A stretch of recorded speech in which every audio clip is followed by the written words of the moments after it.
નમસ્કાર મિત્રો, વિડીયોમાં ફરી એકવાર તમારું હાર્દિક સ્વાગત છે।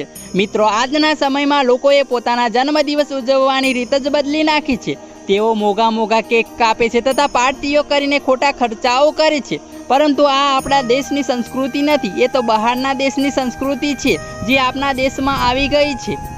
આપણા દેશની સંસ્કૃતિ તો ખૂબ જ સુંદર હતી, જેમાં દીવા લગાડવામાં આવતા અને ગરીબોને ભોજન કરવામાં આવતું।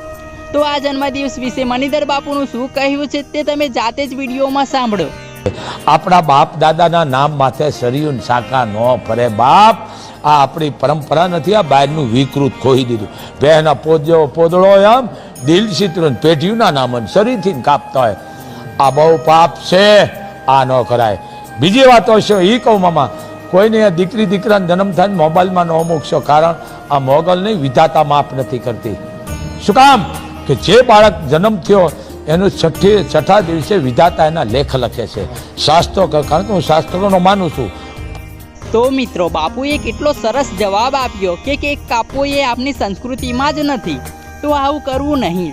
બાપુ બીજું ઉમેરતા કહે છે કે જન્મદિવસ કેવી રીતે ઉજવાય, તો જન્મદિવસ પર આવા ખોટા ખર્ચા કરવા નહીં। હા, તમે ગરીબોને ભોજન કરાવો અથવા તો કોઈ દીકરીને બનવામાં મદદ કરો, તો મા મોગલ તમારા ઉપર ખુશ થશે। ધન્યવાદ મિત્રો, વિડીયો ગમી હોય તો વિડીયોને એક લાઈક કરી ચેનલને સબસ્ક્રાઇબ કરી દેજો, અને હા, કોમેન્ટ બોક્સમાં જય મા મોગલ લખી દેજો।